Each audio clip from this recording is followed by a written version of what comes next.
नमस्कार, मैं राणा यशवंत आपका स्वागत करता हूं। आज हम गांधी की दांडी यात्रा की बात करेंगे, नमक सत्याग्रह की बात करेंगे, राजनीति में नमक की बात करेंगे और यूं भी नमक की बात करेंगे।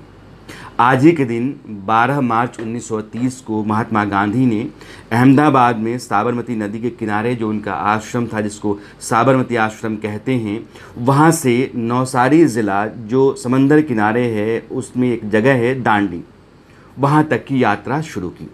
यह 240 मील की यात्रा थी, 24 दिनों में पूरी हुई थी। 6 मार्च को महात्मा गांधी दांडी पहुँचे थे और नमक बनाया था। एक विरोध था अंग्रेजी हुकूमत का कि नमक पर टैक्स क्यों, नमक पर भारी भरकम टैक्स का मतलब है कि हिंदुस्तान में गरीब मज़दूर जितने लोग हैं उनके ऊपर आपने एक बोझ डाल रखा है। और वो मानते थे कि हवा की तरह, पानी की तरह नमक पर भी कोई रोक टोक नहीं होनी चाहिए, इंसान के हक़ में नमक होना चाहिए। इस नमक के ज़रिए गांधी ने ब्रिटिश हुकूमत की नींव हिलाने का संकल्प लिया। आज प्रधानमंत्री नरेंद्र मोदी ने एक ट्वीट किया। ट्वीट में उन्होंने लिखा था कि एक मुट्ठी नमक, जिसके ज़रिए महात्मा गांधी ने अंग्रेज़ी हुकूमत की नींव हिला दी थी। इसके बाद उन्होंने अपना ब्लॉग लिखा और ब्लॉग को साझा किया। उस ब्लॉग में उन्होंने कहा कि दरअसल कांग्रेस महात्मा गांधी के आदर्शों के विरुद्ध जाती रही। वे चाहते थे कि आज़ादी के बाद इस संगठन को ख़त्म कर दिया जाए, लेकिन ख़त्म नहीं किया गया क्योंकि कुछ लोग उसमें अपना स्वार्थ देख रहे थे। महात्मा गांधी वंशवाद के ख़िलाफ़ थे, लेकिन कांग्रेस में वंशवाद पनपता रहा, उसको पोसा जाता रहा, पाला जाता रहा। इसी तरीके से उन्होंने आगे अपने ब्लॉग में लिखा कि कुशासन और भ्रष्टाचार यह दोनों साथ साथ चलते हैं, महात्मा गांधी कहते थे, और कांग्रेस इसकी बानगी बनकर रह गई। कुल मिलाकर के महात्मा गांधी के ज़रिए उन्होंने कांग्रेस पर निशाना साधा और साथ में सरदार पटेल का भी जिक्र किया। मोदी ने अपने ब्लॉग में लिखा कि दरअसल दांडी यात्रा जो थी उसकी रणनीति सरदार पटेल ने बनाई थी, लेकिन सरदार पटेल को अंग्रेज़ों ने पहले ही गिरफ्तार कर लिया। उस बात का दबाव गांधी पर बनाया कि वो डर जाएं और दांडी यात्रा को स्थगित कर दें, लेकिन गांधी ने ऐसा नहीं किया। दरअसल महात्मा गांधी और सरदार पटेल यह गुजरात से देश की दो ऐसी विभूतियाँ हैं जो देश के स्वतंत्रता संग्राम के महानायकों के तौर पर देखी जाती हैं, मानी जाती हैं। महात्मा गांधी और सरदार पटेल को लेकर मोदी आज इस तरीके से दांडी यात्रा पर आगे बढ़े और कांग्रेस पर उन्होंने हमला किया। कांग्रेस की तैयारी भी पूरी थी और कांग्रेस ने आज अहमदाबाद में अपना CWC की बैठक की। साबरमती नदी के किनारे जो आश्रम है महात्मा गांधी का, साबरमती आश्रम, वहाँ प्रार्थना हुई। CWC की बैठक अहमदाबाद में कांग्रेस ने 2019 के चुनाव की रणनीति तय करने के लिहाज से की और एक बहुत बड़ा फैसला हार्दिक पटेल को कांग्रेस में शामिल करने का आज ही हुआ और हार्दिक पटेल कांग्रेस में शामिल आज हुए। कुल मिलाकर के अभी गुजरात में जो पटेल समुदाय है उसका जो सबसे बड़ा चेहरा है, नौजवान चेहरा है, जिसको क्रांतिकारी चेहरा भी आप कह सकते हैं, उसको कांग्रेस ने अपने साथ जोड़ा और पटेल समुदाय को अपने हक में करने की कोशिश की है इस फैसले के ज़रिए। कुल मिलाकर के साबरमती आश्रम पर प्रार्थना सभा, उसके बाद CWC की बैठक में हार्दिक पटेल को शामिल किया जाना, ये दोनों फैसले गांधी और सरदार पटेल के आसपास के कांग्रेस के रहे। जिस तरीके से नरेंद्र मोदी ने गांधी और सरदार पटेल के ज़रिए कांग्रेस पर हमला बोला, यानी कि दोनों पार्टियों ने गांधी और सरदार पटेल को अपना हथियार आज बनाया गांधी की दांडी यात्रा के बहाने। आप सही मायनों में माने तो महात्मा गांधी हिंदुस्तान की जो राजनीति है उसके नमक है। नमक स्वादानुसार, जिसको जितनी ज़रूरत है उसका उतना इस्तेमाल कीजिए।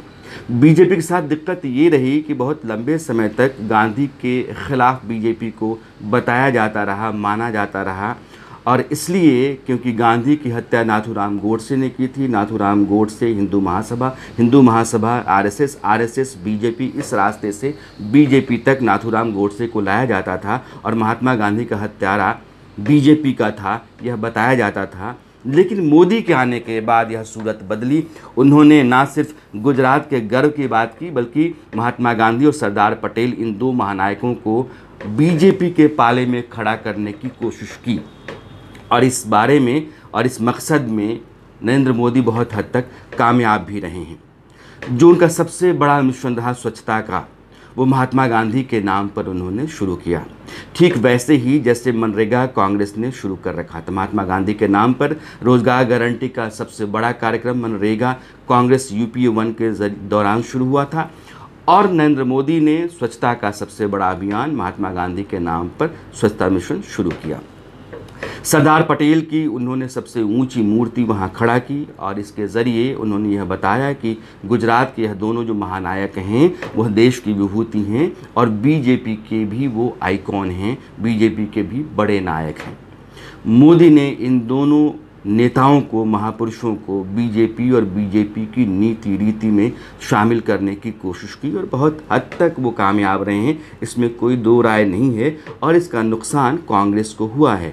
गांधी और पटेल इन दोनों के बंटने से कांग्रेस की जो अपनी लेगेसी रही है पॉलिटिशियंस की और पॉलिटिक्स की, उसको कहीं ना कहीं नुकसान बीजेपी ने पहुंचाने की, खास करके मोदी ने पहुंचाने की कोशिश की है।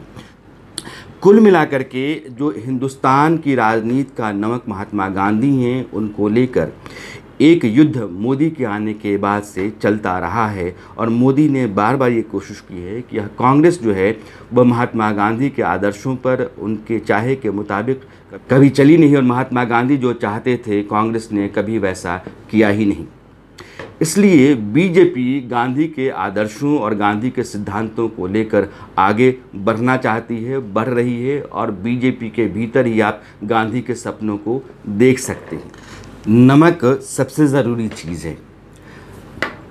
जायका तय होता है सबसे पहले नमक से। नमक ज़्यादा है तो समझ में आता है, नमक कम है तो पता चलता है कि खाना बना कैसा है। बाकी सारे मसाले उनका स्वाद अपनी जगह, लेकिन सबसे पहले जो असर डालता है वो नमक डालता है। नमक ने हिंदुस्तान में ख़ास करके अपने मुहावरे गढ़वाए, जैसे कि आप नमक खाते हैं किसी का तो हक़ अदा कीजिए। नमक हलाली होनी चाहिए आप में। अगर नमक हलाली नहीं है तो आप पर भरोसा नहीं किया जा सकता। नमक के ज़रिए बहुत सारे रिश्ते बनते हैं, नमक की कस्में खाई जाती हैं। दरअसल आज हमारे देश में नमक 24 मिलियन टन उसका उत्पादन होता है और 18 मिलियन टन के आसपास खपत होता है। 5-6 मिलियन टन हम दूसरे देशों को बेचते हैं या भेजते हैं, निर्यात करते हैं। हिंदुस्तान दुनिया का तीसरा बड़ा देश है नमक उत्पादक देश के लिहाज से। लेकिन जो दांडी यात्रा हिंदुस्तान में रही गांधी की, उस यात्रा ने नमक पर टैक्स खत्म करने की क्रांति इस देश में शुरू की थी। लेकिन आज की तारीख में नमक बनाने वाली मल्टीनेशनल कंपनियां हमें और आपको 20-22 रुपये नमक बेचती हैं। बहुत सारा टैक्स लगता है, नाम कहा जाता है कि इसमें क्लोरीन ज़्यादा है, इसलिए आपको यह नमक खाना चाहिए। लेकिन दरअसल यह भी एक तरह का बाज़ार है। इस बाज़ार को लगातार बड़ा किया जाता रहा है और इसी बाज़ार और बाज़ार के ज़रिए आम आदमी के ठगे जाने या उसके पैसे को खींचने का जो रास्ता था, उसके ख़िलाफ़, उसके विरुद्ध गांधी ने क्रांति की थी, जिसको हम नमक सत्याग्रह कहते हैं। कुल मिलाकर दांडी यात्रा की सालगिरह पर देश की राजनीति में जो गर्माहट महसूस की गई है, संभव है इस बार के चुनाव में भी यह गर्माहट बनी रहेगी। गांधी के राज्य में ख़ास करके गांधी के नाम पर और पटेल के नाम पर इस बार राजनीति के कुछ अलग रंग हमको आपको नज़र आएंगे। अब आपसे विदा लेने का वक्त हो गया है, लेकिन चलते चलते आपसे एक छोटी सी गुजारिश है कि आप इस चैनल को लाइक ज़रूर करें और बेल आइकन दबाकर नोटिफिकेशन ज़रूर लें। नमस्कार।